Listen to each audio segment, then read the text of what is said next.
अस्सलाम वालेकुम dear students. आज का हमारा लेक्चर सेंटर ऑफ रिंग के हवाले से होगा। सबसे पहले हम देखेंगे हमारे पास हमने पहले प्रीवियस लेक्चर के अंदर रिंग को देखा, सब रिंग को देखा था। अब सब रिंग की जो एक्सरसाइज है इसके रिलेटेड या ये जो पूरा चैप्टर था इसके अंदर हमने रिंग के बारे में पढ़ा, फिर सब रिंग के बारे में हमने देखा। तो अब इसके रिलेटेड कुछ क्वेश्चन हैं, ये क्वेश्चन आप लोगों ने खुद जो है सॉल्व करने होंगे। ईजी हैं, जैसे क्वेश्चन नंबर 1 है, क्वेश्चन नंबर 2 आप लोगों ने सॉल्व करना है, question number 3, question number 5, question number 6, question number 7, question number 8, question number 9, question number इसके बाद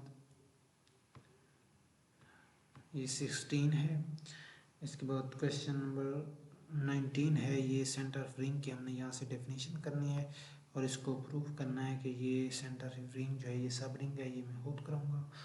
इसके बाद नेक्स्ट इसका क्वेश्चन 35 है,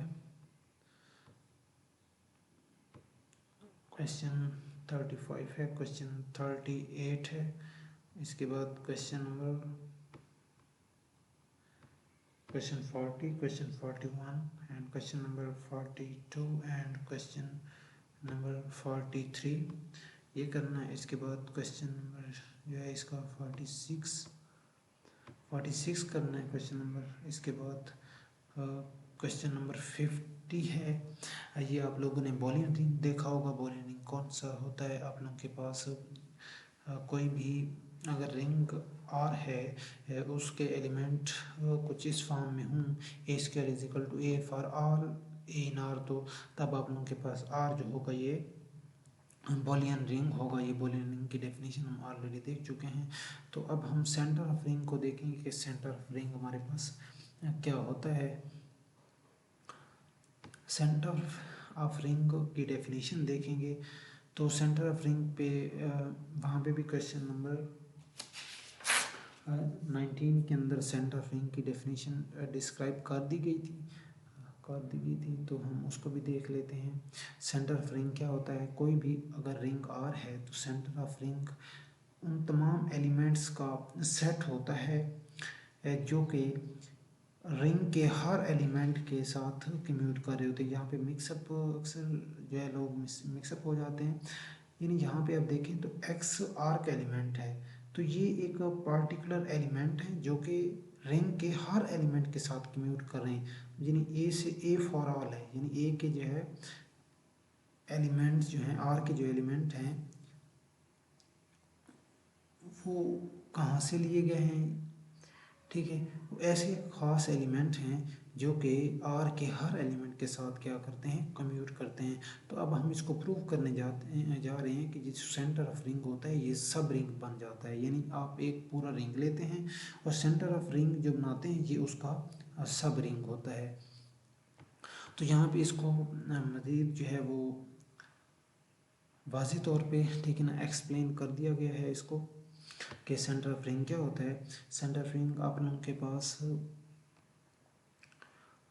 यहाँ पे इसको यानी हमारे पास कोई सा रिंग ये रिंग आर है, तो इसमें सेंटर ऑफ रिंग देखें उसको डिस्क्राइब कर दिया गया है कि every the set of element of R which commute with the every element of R. यानी आर के वो तमाम ये वाले एलिमेंट हैं, यानी आर के X belong to R mean इन एलिमेंट की बात की जा रही है कि ये वो तमाम एलिमेंट्स जो कि आर के हर एलिमेंट के साथ क्या करते हैं, कम्यूट कर रहे होते हैं, उसको आप क्या कहते हैं, सेंटर ऑफ रिंग कहते हैं। और वो एलिमेंट जो हैं वो क्या बनाते हैं, वो क्या बना रहे होते हैं, वो सब रिंग यानी सबसेट जो है वो फिर सबसेट को क्या है वो सब रिंग बना रहे होते हैं। तो हम इसको प्रूव करने जा रहे हैं। थ्योरम की शक्ल के अंदर इसे जो है वो डिस्क्राइब कर दिया गया है। हमें ये प्रूव करना है कि सेंटर ऑफ रिंग जो होता है वो सब रिंग ऑफ आर होता है। अब आप लोग जानते हैं इसका प्रूफ हम देखेंगे। सबसे पहले हम देखते हैं कि centre of ring is always non empty set. और आप लोग ये भी जानते हैं कि जो सेंटर ऑफ रिंग होता है, जो कोई रिंग है ठीक है, उसके अंदर आइडेंटिटी एलिमेंट तो होता ही होता है, ठीक है। अगर अब आइडेंटिटी एलिमेंट हर एलिमेंट के साथ कम्यूट कर रहा होता है, यानी उसे परम्यूट करने से वो हर एलिमेंट के साथ क्या कर रहा होता है, कम्यूट कर रहा होता है। तो इसका मतलब है सेंटर ऑफ रिंग जो है कभी भी ये जो नॉन एम्प्टी नहीं होगा, एम्प्टी नहीं होगा, इसके अंदर एटलीस्ट जो है वन एलिमेंट मौजूद होगा, और वो क्या होगा, वो आइडेंटिटी होगा, और आइडेंटिटी रिंग के हर एलिमेंट के साथ कम्यूट करेगा, इसलिए सेंटर ऑफ रिंग जो है वो नॉन एम्प्टी होगा। इस वजह से अब देखें यहाँ पे, इसीलिए हमने दो एलिमेंट लिए हैं सेंटर ऑफ रिंग से, x1 और x2 सेंटर ऑफ रिंग से लिए हैं। अगर ये सेंटर ऑफ रिंग से हैं तो ये x1 भी सेंटर ऑफ रिंग से है और x2 भी सेंटर ऑफ रिंग से है, तो ये x1 भी होगा, ये भी इस r से a से कम्यूट करेगा, और x2 भी a से कम्यूट करेगा, क्योंकि हमने कहा है कि सेंटर ऑफ रिंग के जो एलिमेंट होते हैं वो a के हर एलिमेंट, r के हर एलिमेंट के साथ कम्यूट करते हैं। तो इस वजह से हम लिख सकते हैं कि ax1 is equal to x1a और ax2 is equal to x2a। तो अब हमने प्रूव करना है कि ये, हम अब देखें सब रिंग के लिए हमारी पहली कंडीशन क्या होती थी, a माइनस बी वाली। ठीक है, तो यहाँ पे हमारे पास x1 और x2 हमने रिंग से लिए हैं, तो इनका डिफरेंस भी क्या है, रिंग के अंदर जाना चाहिए। तो x1 माइनस x2, आप इसको a से मल्टीप्लाई करते हैं तो ये बन जाएगा x1a माइनस x2a। अब आप लोग ये भी जानते हैं कि हमारे पास x1a किसके इक्वल होता है, ax1 के, और x2a किसके इक्वल होते हैं, ax2 के। तो इसमें से अगर आप a कॉमन लेते हैं तो ये बन जाता है x1 माइनस x2। अब देखें x1 minus x2 a is equal to है a x1 माइनस x2। तो a को अगर आप देखें तो ये x1 माइनस x2 ये रिंग के एलिमेंट हैं, ये सेंटर ऑफ रिंग के एलिमेंट हैं, ये a के साथ कम्यूट कर रहे हैं। तो इसका मतलब ये है कि ये जो x1 माइनस x2 है, x1 और x2 हैं, ये रिंग के एलिमेंट थे, सेंटर ऑफ रिंग के एलिमेंट थे। इनका डिफरेंस भी किस में जा रहा है, यहाँ से क्लियर वाजे नज़र आ रहा है कि ये भी सेंटर ऑफ रिंग के अंदर जा रहे हैं। इसी तरह हमने, ये तो एडिशन वाली सब्ट्रैक्शन वाली कंडीशन थी, अब हम मल्टीप्लिकेशन वाली देख लेते हैं। अगर आप इन दो एलिमेंट को मल्टीप्लाई कर दें तो तब भी ये सेंटर ऑफ रिंग के अंदर जाने चाहिए। तो इनको देखें तो x1 x2a इसके इक्वल आ जाएगा x1 x2a, यानी x1 को आप लैदा कर लें, x2a आ जाएगा। अब x2a किसके इक्वल होगा, ax2 के इक्वल होगा। अगर आप ये भी देखें, यहाँ पे एसोसिएटिव लॉ जो है वो रिंग के अंदर होल्ड कर रहा होता है, तो इसलिए हम इसको ऐसे लिख सकते हैं कि x1a इंटू x2। अब हमारे पास क्या था कि x1a किसके इक्वल है, a x1 के इक्वल है। तो इसको अगर आप मज़ीद लिखें तो a इसको आप लिख सकते हैं a x1 x2। अब x1 एंड x2 किसके एलिमेंट हैं, वो सेंटर ऑफ रिंग के एलिमेंट हैं। अब यहाँ से ये इस वजह से ये आया कि हमारे पास देखें कि x1 x2 और x1 x2 a के साथ क्या कर रहे हैं, कम्यूट कर रहे हैं। इस वजह से x1 x2 कहाँ पे जाएंगे, सेंटर ऑफ रिंग के अंदर जाएंगे। अब यहाँ दोनों कंडीशन से ये क्लियर हो गया है कि x1 x2 भी सेंटर ऑफ रिंग से बिलोंग कर रहा है, और x1 x2 जो है वो भी सेंटर ऑफ रिंग से बिलोंग कर रहा है। तो इसका मतलब है कि सेंटर ऑफ रिंग क्या हो गया, ये सब ग्रुप हो गया किसका, R का। सब ग्रुप से मुराद ये होता है कि हमारे पास ये सब रिंग बन गया है किसका, R का। इसके बाद चैप्टर नंबर 13 है इंटीग्रल डोमेन के हवाले से। इंटीग्रल डोमेन क्या है, अब इंटीग्रल डोमेन हमारे पास में सबसे पहले हमारे पास ज़ीरो डिवाइज़र आ जाता है, क्योंकि इंटीग्रल डोमेन को जब हम डिफ़ाइन करते हैं तो उसमें ज़ीरो डिवाइज़र की बात हो रही होती है। तो इस वजह से हम ज़ीरो डिवाइज़र को देखेंगे। ज़ीरो डिवाइज़र क्या होता है, ज़ीरो डिवाइज़र हमारे पास कोई भी non zero element commutative ring का वो ज़ीरो डिवाइज़र उस वक्त होगा अगर उसको किसी नॉन ज़ीरो एलिमेंट b से मल्टीप्लाई करने से आंसर हमारे पास क्या आ रहा होगा, ज़ीरो आ रहा होगा। तो तब हम कहेंगे कि a जो है वो ज़ीरो डिवाइज़र है। अब जैसे यानी यहाँ पे हमारे पास अब a है, एलिफ और b है, इनका प्रोडक्ट ज़ीरो है, प्रोडक्ट इनका ज़ीरो है। अब इसमें a जो है नॉन ज़ीरो एलिमेंट, ये क्या कहलाता है, ये ज़ीरो डिवाइज़र है, क्योंकि इसको किसी नॉन एलिमेंट जो है वो b से मल्टीप्लाई, अब ये b जो है ये भी क्या है, ये नॉन ज़ीरो एलिमेंट है, इसको मल्टीप्लाई करने से आंसर ज़ीरो आ रहा है। तो इसका मतलब है कि ये जो a हमारे पास है ये क्या है, ये ज़ीरो डिवाइज़र है। इसी तरह अगर ऐसा केस हो, ये तो केस 1 था, अगर बी ए 0 के इक्वल है, इसीलिए तो कम्यूटेटिव रिंग की बात की गई थी, B A is equal to 0। तो अब देखें बी को ए से मल्टीप्लाई करने से, यानी बी जो है वो आर से बिलोंग कर रहा था और रिंग से बिलोंग कर रहा था, ये सेट ऑफ आर नहीं है, ये क्या है यहाँ पे, ये यहाँ पे हमारे पास आर रिंग की बात की जा रही है कि आर हमारे पास क्या है, ये यहाँ पे रिंग है। तो नॉन ज़ीरो एलिमेंट आप लोगों ने रिंग से लिया, उसको किसी नॉन ज़ीरो एलिमेंट ए से मल्टीप्लाई करने से आंसर 0 आया। तो यहाँ पे अब इस केस में क्या है हमारे पास, बी क्या है वो बी भी 0 डिवाइज़र है। यानी नॉन ज़ीरो एलिमेंट रिंग का 0 डिवाइज़र उस वक्त होगा अगर किसी नॉन ज़ीरो एलिमेंट से मल्टीप्लाई करने से आंसर हमारे पास क्या आ रहा होगा 0। तो तब हम कहेंगे कि ए हमारे पास क्या है वो 0 डिवाइज़र है। अब इसकी एक एग्जांपल भी हम देख सकते हैं कि हमारे पास 0 डिवाइज़र क्या होता है। अब हम यहाँ पे अगर G6 की बात करें, अब G6 के अंदर एलिमेंट ये होते हैं, यानी ये सेट ऑफ इंटीजर का ग्रुप है अंडर मॉड्यूलो 6। तो इसमें देखें कि हमारे पास हम ये भी जानते हैं कि और ये कम्यूटेटिव रिंग भी है, यानी A B is equal to इसमें बी ए होता है। अब इसमें हमारे पास देखें 2 को 3 से मल्टीप्लाई करें तो आंसर 0 आ रहा है। तो इसका मतलब है हमारे पास ये जो है, ये जो चीज़ है हमारे पास, ये 2, ये क्या है यहाँ पे 0 डिवाइज़र है। अब हम अगर यहाँ पे आते हैं, यानी अब हमारे पास क्या है, 2 नॉन ज़ीरो एलिमेंट है, इसको किसी नॉन ज़ीरो एलिमेंट 3 से मल्टीप्लाई करने से आंसर हमारे पास 0 आ रहा है। अगर हम इस केस के अंदर आते हैं तो हमारे पास अगर 3 को किसी नॉन ज़ीरो एलिमेंट 2 से मल्टीप्लाई करें आंसर आ रहा है 0। तो यहाँ पे हमारे पास क्या है, 3 ज़ीरो डिवाइज़र है, और यहाँ पे क्या था हमारे पास 2 जो है वो 0 डिवाइज़र है, इसलिए हम कहेंगे कि 2 और 3 यहाँ पे इस G6 के अंदर क्या हैं वो 0 डिवाइज़र हैं। अब यहाँ पे हम एक और एग्जांपल देखेंगे Z4। अगर Z4 को देखें तो Z4 के अंदर ये वाले एलिमेंट होंगे। अगर आप इसका जो है वो कैलेस टेबल के थ्रू आप देखते हैं इसे, तो आप देखें इसके कोई से 2 नॉन ज़ीरो एलिमेंट को मल्टीप्लाई करने से क्या आंसर हमारे पास 0 आ रहा है। अब तो देखें, अब यहाँ पे अगर हम देखें 2 को 2 से मल्टीप्लाई करने से आंसर हमारे पास क्या आ रहा है 0। तो इसका मतलब है कि 2, अब यहाँ पे तो 2 और 2 सेम है, इस वजह से हम कहेंगे कि ये हमारे पास जो 2 है ये क्या है, ये 0 डिवाइज़र हो गया। अब इसी तरह अगर हम देखें तो इसके अंदर कोई और एलिमेंट ऐसा नहीं है कि जिनको आपस में, कोई और नॉन ज़ीरो एलिमेंट आपस में नहीं मिल रहे आपको कि जिनको मल्टीप्लाई करने से आंसर हमारे पास 0 आ रहा है। तो इसका मतलब है 2 ही इसका जस्ट क्या है वो 0 डिवाइज़र है। अगर आप Z3 की बात करते हैं तो Z3 के अंदर देखें, Z3 के अंदर ये वाले एलिमेंट होंगे। अब इन एलिमेंट्स में अगर आप देखते हैं तो कोई भी ऐसा नॉन ज़ीरो एलिमेंट आपको नहीं मिल रहा जिनको आपस में मल्टीप्लाई करने से आंसर हमारे पास 0 आ रहा हो। तो इसका मतलब है कि इसमें हमारे पास 0 डिवाइज़र, कोई भी 0 डिवाइज़र नहीं है।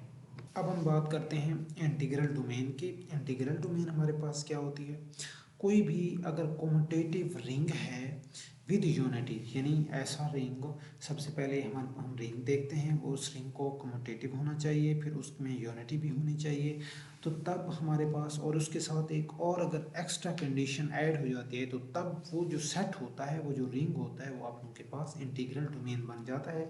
यानी अगर उसमें कोई भी 0 डिवाइज़र ना हो, अगर उस सेट के अंदर यानी कम्यूटेटिव रिंग विद यूनिटी के साथ एक और कंडीशन 0 डिवाइज़र वाली भी ऐड हो जाती है, नो 0 डिवाइज़र वाली भी ऐड हो जाती है, तो सेट आर जो होगा वो आप लोगों के पास क्या बन जाएगा, इंटीग्रल डोमेन बन जाएगा। यानी इंटीग्रल डोमेन क्या होता है, कम्यूटेटिव रिंग विद यूनिटी और नो 0 डिवाइज़र हो तो तब वो इंटीग्रल डोमेन कहलाता है। तो इसका मतलब है नो 0 डिवाइज़र से क्या हम बात है, 0 डिवाइज़र हमने देखा कि 2 नॉन 0 एलिमेंट को आपस में मल्टीप्लाई करने से आंसर 0 आ रहा था। तो 0 डिवाइज़र की बात जब हम करेंगे, नो 0 डिवाइज़र की जब हम बात करेंगे तो उसमें ए और बी का अगर प्रोडक्ट 0 आ रहा होगा तो उसमें या तो ए 0 होगा या फिर उसमें क्या होगा, बी 0 होगा। तो हमें तो 0 डिवाइज़र के अंदर दोनों नॉन 0 एलिमेंट चाहिए होते थे, तो इसमें एक एलिमेंट या तो बी 0 होगा या ए 0 होगा। इस वजह से हम कहेंगे कि इंटीग्रल डोमेन के अंदर जो है वो नो 0 डिवाइज़र होगा। तो इसकी हम एग्जांपल देखते हैं। अब हम इसके एग्जांपल देखते हैं। अगर आप Z3 के अंदर आते हैं तो Z3 के अंदर ये वाले एलिमेंट होंगे। अब इन एलिमेंट में देखें, कोई से दो नॉन ज़ीरो एलिमेंट को आपस में मल्टीप्लाई करने से आंसर आपको कहीं भी ज़ीरो नहीं मिल रहा। अगर कहीं पे ज़ीरो मिल भी रहा है तो उनमें एक एलिमेंट ज़ीरो है। जैसे यहाँ पे ज़ीरो मिल रहा है, ये वन और ज़ीरो को मल्टीप्लाई करने से मिल रहा है। यहाँ पे अगर ज़ीरो मिल रहा है तो ये टू और ज़ीरो को मल्टीप्लाई करने से मिल रहा है। अब यहाँ पे अगर ज़ीरो मिल रहा है, ठीक है ना, तो ये टू और टू को यहाँ पे मल्टीप्लाई करने से आपके पास क्या मिल रहा है, ज़ीरो मिल रहा है। अब यहाँ पे थोड़ी मिस्टेक भी हो गई है कि टू को टू से अगर आप मल्टीप्लाई करेंगे तो ये फोर आएगा, फोर को जब थ्री पे डिवाइड करेंगे तो यहाँ पे क्या आएगा, वो वन आएगा। यहाँ पे क्या आएगा, वो वन आएगा। अब इसमें कोई भी दो नॉन ज़ीरो एलिमेंट को मल्टीप्लाई करने से आंसर जो है ज़ीरो नहीं आ रहा, तो इसका मतलब है इसमें से कोई ज़ीरो डिवाइज़र नहीं है। या तो आप ये भी कह सकते हैं कि एक एलिमेंट या तो ए ज़ीरो होगा या बी ज़ीरो होगा, तभी आंसर ज़ीरो होगा। अब तो इसका मतलब है कि जो Z3 है या इसी तरह यानी ZP, अब हम आपके पास क्या है, Z3 होगा या Z आपके पास, अगर आपके पास कोई ZP है यानी ये सेट होगा, तो इस सेट के अंदर आपने देखा कि कोई भी दो एलिमेंट को आपस में मल्टीप्लाई करने से आंसर ज़ीरो नहीं आ रहा था, तो इसका मतलब उसमें ज़ीरो डिवाइज़र नहीं था, या तो ए ज़ीरो था या बी ज़ीरो था। इसका मतलब है कि ये ZP हमेशा, अब पी यहाँ पे क्या है, प्राइम, मतलब Z2 लें या Z आप 3 लें या 5 लें, Z7 लें, Z जो है आप 11 लें, तो इसमें कोई भी ज़ीरो डिवाइज़र नहीं होगा, ये इंटीग्रल डोमेन होगा। अब यहाँ पे अगर हम देखें तो Z4 यानी ये 4 जो है ये कंपोजिट नंबर है। अगर हम 3 को देखते हैं, Z3 में 3 हमारे पास क्या है, ये प्राइम नंबर है।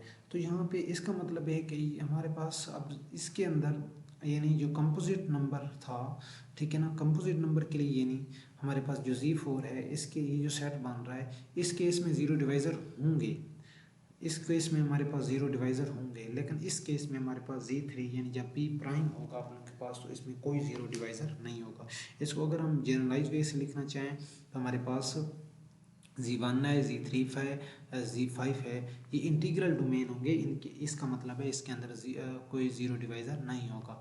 लेकिन अगर आप Z4 की बात करते हैं, Z6 की बात करते हैं, Z10 की बात करते हैं, इसमें हमारे पास जो है वो ज़ीरो डिवाइज़र नहीं होगा। सॉरी, इसके अंदर जो है वो ज़ीरो डिवाइज़र होंगे, जबकि Z1 Z3 एंड Z5 के अंदर जो है वो ज़ीरो डिवाइज़र नहीं होंगे। अब इसके बाद नेक्स्ट हम ज़ीरो डिवाइज़र और इंटीग्रल डोमेन के हम एग्जांपल देखते हैं।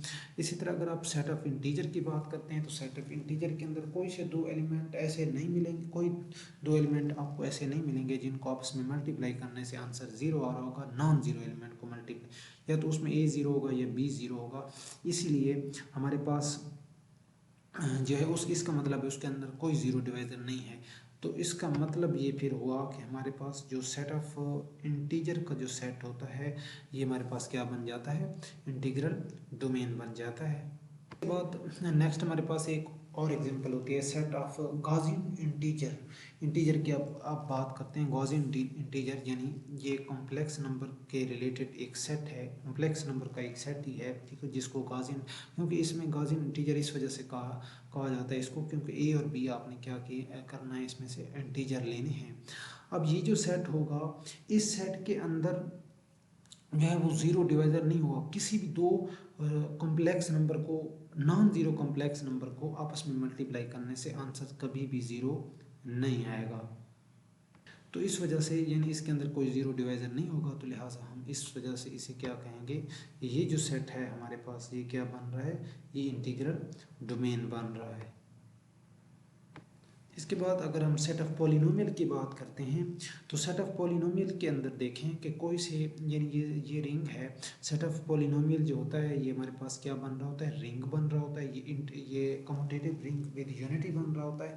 तो अब देखें इसमें हमारे पास कम्यूटेटिव रिंग विद यूनिटी, इस वजह से हम कहते हैं कि अगर दो पॉलिनोमियल, अगर आप ना, ये पॉलिनोमियल है हमारे पास, ये 2x-5 है और ये x-9 है, इसको अगर x-9 को पहले मल्टीप्लाई कर दें इसको बाद में, तो ये हमारे पास इसका आंसर इक्वल आएगा, ये इक्वल आएगा। इस वजह से हम कहेंगे कि ये कम्यूटेटिव रिंग विद यूनिटी होगा, ठीक है। यूनिटी भी होगा इसमें, यानी ऐसा पॉलिनोमियल भी होगा जिसकी डिग्री जो है वो ज़ीरो होगी, यानी एफ ऑफ वो कॉन्स्टेंट पॉलिनोमियल होगा, ठीक है ना। तो हमारे पास यानी इसके अंदर वो आइडेंटिटी एलिमेंट भी होगा, यूनिटी भी होगी इसमें। तो अब इसके अंदर देखें, अब ये दो नॉन जीरो पॉलिनोमियल हैं, ठीक है ना, यानी 2x-5 एंड x-5। अब ये नॉन जीरो आपके पास ये दो पॉलिनोमियल आ रहे हैं, ठीक है ना। अब इनको आपस में मल्टीप्लाई करने से कभी भी आपका आंसर ज़ीरो नहीं आएगा, या तो इसमें ये फैक्टर ज़ीरो होगा या ये फैक्टर ज़ीरो होगा, तो तभी इसका आंसर ये नहीं, या इसमें x जो है वो हमारे पास क्या हो जाएगा 5 और 2 हो जाएगा, ये x हमारे पास क्या होगा 9 होगा, तो तभी ये ज़ीरो बनेंगे, ठीक है ना।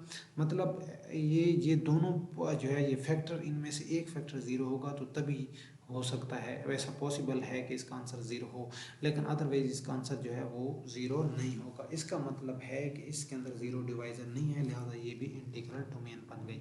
इसके बाद नेक्स्ट एक और एग्जांपल देखते हैं हम। अगर हमारे पास ये रिंग हो z√2, इससे मुराद ये है कि ये ऐसा एक रिंग है जिसके अंदर हमारे पास ए और बी जो है इंटीजर हैं, उनको इस फॉर्म के अंदर लिखा जाएगा, यानी ए प्लस स्क्वायर रूट बी की फॉर्म के अंदर लिखा जाएगा। तो अब इसके दो कोई से दो अगर आप एलिमेंट लेते हैं, a1 b1 स्क्वायर रूट 2 और a2 b2 स्क्वायर रूट 2, तो इनको आपस में मल्टीप्लाई करने से आंसर कभी भी आपका ज़ीरो नहीं आएगा, जब तक या तो इसमें ये ज़ीरो नहीं होगा या ये ज़ीरो नहीं होगा, तो इसका मतलब है इसमें क्या होगा ज़ीरो डिवाइज़र नहीं होगा। इसमें ज़ीरो डिवाइज़र अगर नहीं है तो ये क्या बन जाता है, ये इंटीग्रल डोमेन बन जाता है। और ये सेट आप जानते हैं ये रिंग भी होता है और ये कम्यूटेटिव रिंग विद यूनिटी भी होता है, ठीक है।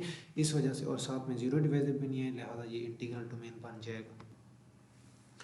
इसके बाद अगर आप सेट ऑफ यानी ये मैट्रिसेस रिंग ऑफ मैट्रिसेस की बात करते हैं, यानी अगर आपके पास कोई ऐसा मैट्रिसेस 2x2 मैट्रिसेस का कोई रिंग बन रहा है, तो ये भी इंटीग्रल डोमेन नहीं होगा। उसकी एक तो वजह ये होगी, यानी दो नॉन ज़ीरो एलिमेंट को मल्टीप्लाई करने से आंसर ज़ीरो आ सकता है, ठीक है ना, दो नॉन ज़ीरो मैट्रिसेस को मल्टीप्लाई करने से आंसर ज़ीरो आ सकता है, ये हमने पहले भी लेक्चर में देखा था। लेकिन इसके अंदर एक और चीज़ यहाँ पे जो फेल हो रही होती है वो ये होती है कि हमने इंटीग्रल डोमेन के डेफिनेशन के अंदर पढ़ा था कि वो कम्यूटेटिव रिंग विद यूनिटी होना चाहिए। तो अब सेट ऑफ जो है अगर हम मैट्रिसेस की बात करते हैं, 2x2 मैट्रिसेस की बात करते हैं, तो इसमें अब देखें ये सेट जो है ये कभी कम्यूटेटिव नहीं बनेगा, क्योंकि इसमें काफ़ी सारे केसेस यानी वो जनरलाइज नहीं होगा। उसमें कुछ एलिमेंट ऐसे होंगे जिसमें a B is equal to b a होगा, लेकिन अक्सर औकात जो है वो ये होता है कि हमारे पास ए बी ए के इक्वल नहीं होता, तो इसमें यानी कम्यूटेटिव वाली कंडीशन फेल हो जाती है, तो लिहाजा ये इंटीग्रल डोमेन हमेशा नहीं बनेगा। यानी 2x2 मैट्रिसेस है या 3x3 मैट्रिसेस है की बात आप करते हैं, तो ये क्या है रिंग ऑफ ये इंटीग्रल डोमेन नहीं बनेगा। मे बी इसके अंदर ज़ीरो डिवाइज़र वाली कंडीशन फुलफिल हो रही हो, लेकिन ये फिर कम्यूटेटिव वाली कंडीशन फेल हो जाती है, लिहाजा ये इंटीग्रल डोमेन इस वजह से ये नहीं बने। इसके बाद हम एक और एग्जांपल अगर आप देखते हैं, आपके पास कोई z प्लस z, ठीक है ना, यानी जैसे आप लोगों ने वो पढ़ा था कि z1 plus z2 plus z3, यानी इस तरह के सेट जो सेट ऑफ मतलब आपके पास अगर z1 z2 z3 या r1 r2 r3 ये रिंग है, इनको आपस में ऐड करने से एक जो नया सेट बनेगा वो भी आप लोगों के पास रिंग था, आप इसको प्रूव कर चुके हैं।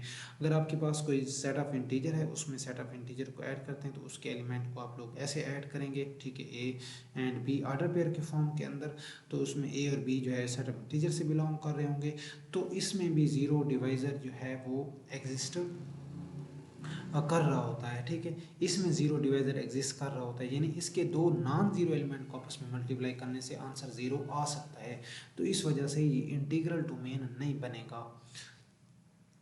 इस वजह से ये इंटीग्रल डोमेन नहीं बनेगा। इसके अगर आप एग्जांपल देखते हैं 2 0, ये नॉन ज़ीरो एलिमेंट है, कहाँ से बिलोंग कर रहा है, ये z प्लस, ठीक है ना, z से, और z अगर आप 0 3 देखें तो ये भी जो है वो ये नॉन ज़ीरो एलिमेंट है, क्योंकि इसमें 3 जो है 0 नहीं है और इसमें 2 0 नहीं है। अब ये इसे बिलोंग कर रहा है, जब आप इसको आपस में मल्टीप्लाई करते हैं तो देखते हैं कि हमारे पास क्या होता है। जब हम इसको मल्टीप्लाई करते हैं तो हमारे पास देखिए आंसर क्या आ रहा है ज़ीरो, ए भी ज़ीरो नहीं है, बी भी ज़ीरो नहीं है, आपस में मल्टीप्लाई करने से आंसर ज़ीरो आ रहा है, तो इसका मतलब इसके अंदर ज़ीरो डिवाइज़र है, तो लिहाजा ये कम्यूटेटिव तो है, कम्यूटेटिव, ठीक है ना, विद नो यूनिटी, अब ये कम्यूटेटिव रिंग विद यूनिटी भी बन रहा होगा, इसमें यूनिटी भी होगी, ठीक है। यानी आप के पास कोई ऐसा एलिमेंट मिल जाएगा जिनको आप उसमें मल्टीप्लाई करने, किसी दूसरे एलिमेंट से मल्टीप्लाई करने से आंसर जो है वही एलिमेंट आ रहा होगा। तो इसका मतलब है कि इसमें ज़ीरो डिवाइज़र वाली कंडीशन फेल हो रही होगी, ठीक है। ज़ीरो डिवाइज़र एग्जिस्ट करेगा इसमें, इस वजह से हम इसे इंटीग्रल डोमेन नहीं कहेंगे।